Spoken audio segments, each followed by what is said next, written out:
በአጠቃላይ በሀገራችን በአሁኑ ወቅት ወደ 23 የሚሆኑ የክልል ኤርፖርቶች መደበኛ የአየር ትራንስፖርት አገልግሎት እየሰጡ ይገኛሉ። ከነዚህ በተጓዳኝ ደግሞ ወደ 22 የሚሆኑ አነስተኛ አውሮፕላን ማረፊያዎች ኤርስትሪፕ የምንላቸው እንደዚሁ በኢትዮጵያ ሲቪል አቪዬሽን ባለስልጣን በኩል እውቅና አግኝተው አገልግሎት እየሰጡ ነው ያሉት። ከነዚህ በተጨማሪ በፌደራል መንግስት ደረጃ 5 ኤርፖርቶች ግንባታ ላይ ይገኛሉ። ሌሎች ኤርፖርቶችም ላይ ያሉ ተርሚናሎችን የማስፋፋት ስራ ዘመናዊ የማድረግ ስራዎች አብረው እየተከናወኑ ነው ያሉት። ይህን ስናይ በአጠቃላይ ለአየር ትራንስፖርት መሰረተ ልማት መስፋፋት በቂ ትኩረት ተሰጥቶ እየተከናወነ እንዳለ ማየት እንችላለን። ነገር ግን አጠቃላይ ሀገራችን ካላት የቆዳ ስፋት፣ የህዝብ ብዛት፣ ከኢኮኖሚ እድገት እና የአየር ትራንስፖርት ፍላጎት አኳያ ስናየው ያሉን የኤርፖርት መሰረተ ልማቶች በቂ ናቸው ብሎ መውሰድ አይቻልም። አንዱ የነበረው ችግር የኤርፖርት ልማትና አስተዳደር በተመለከተ ሙሉ በሙሉ ለፌደራል መንግስት ተቆየ መሆኑ ነው።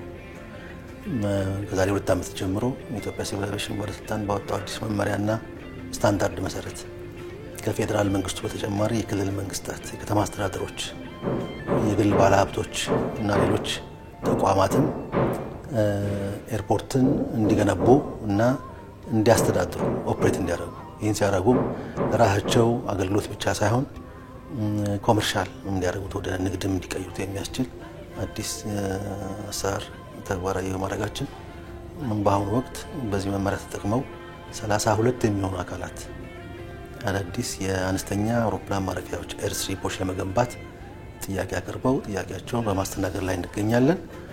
ለ32ቱም ጥያቄዎች የኢትዮጵያ ሲቪል አቪዬሽን ባለስልጣን ቦታው ድረስ በመሄድ ሳይት ሴሌክሽን አከናውኗል እና የውሳኔ ሀሳቦች ቀርበው ለገንቢዎቹ ያንን መነሻ አድርገው ወደ ግንባታ እንዲገቡ ምክር ሀሳብ ለግሷል።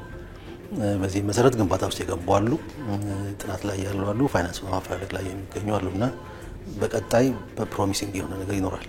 የአየር ትራንስፖርቱ ተደራሽ እንዲሆን አክሰሰብል እንዲሆን ለህብረተሰቡ ለማድረግ የሚያስችል ስራዎች መሰረት የተጣሉ ናቸው ብሎ መውሰድ ይቻላል። እንደምታወቀው በተለያዩ አካባቢዎች የቱሪስት መዳረሻ ቦታዎች እየለሙ ነው ያሉት። የግብርና በሜካናይዝድ ግብርና የሚከናወንባቸው የግብርና ልማት የሚከናወንባቸው ቦታዎች እየለሙ ነው ያሉት። አንዳንድ ቦታዎች የማዕድን ማውጣት በስፋት ኢንቨስትመንት ውስጥ የሚገባባቸው ሁኔታዎች አሉ። በተለይ በእነዚህ አካባቢዎች አነስተኛ አውሮፕላን ማረፊያዎች ግንባታ ፍላጎት እየጨመረ ነው ያለው። ሁለተኛ በተጨባጭም ኤርፖርቶች የተገነቡ ነው ያሉት።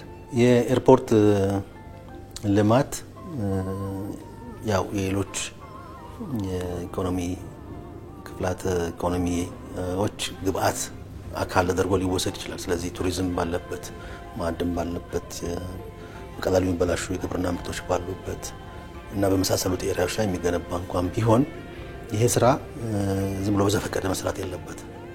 ስለዚህ የብሔራዊ የኤርፖርቶች ልማት ማስተር ፕላን በኢትዮጵያ ሲቪል አቪዬሽን ባለስልጣን በኩል የተዘጋጀ ነው። የትኞቹ ኤርፖርቶች ዋነኞቹ ዓለም አቀፍ ኤርፖርቶች ይሆኑ፣ የትኞቹ ኤርፖርቶች ዋነኞቹ የዶሜስቲክ ኤርፖርቶች ይሆኑ፣ የትኞቹ መጋቢ ኤርፖርቶች ይሆኑ፣ የት አካባቢ ኤርስትሪፖች መስራት አለባቸው ተብሎ ፕላን ተደርጎ ለአልሚዎች ክፍት መሆን አለበት። ስለዚህ አሁን እየተደረገ ያለው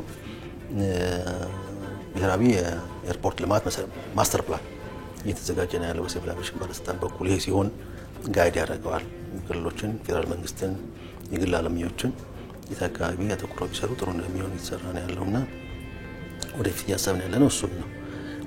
ያም ሆኖ ግን በራሳቸው ፍላጎት ቅድም ካልኳቸው ክፍላተ ኢኮኖሚዎች የአየር ትራንስፖርት ፍላጎት አኳያ ጥያቄ ያቀረቡትን በሙሉ ነው እያስተናገድን ያለነው።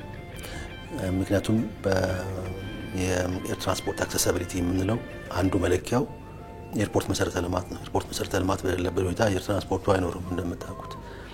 ስለዚህ አነስተኛ አውሮፕላን ማረፊያዎች፣ የሄሊኮፕተር ማረፊያዎች፣ ሄሊፓድ እና ሄሊፖርት የሚባሉት ተገንብተው እኛም ሰርቲፋይ አድርገናቸው አሁን ተግባራዊ መሆን ጀምረዋል አንዳንዶች አካባቢዎች እና በዚህ አኳኋን በፕላኒንግ በመመሪያም ስታንዳርድ በማውጣትና ተጨባጭ የቴክኒክ ድጋፍ በማድረግ ለነዚህ ኤርፖርቶች መስፋፋት በተለይ ኢትዮጵያ ሲቪል አቪዬሽን ባለስልጣን ጥረት ያደረገ ነው ያለው።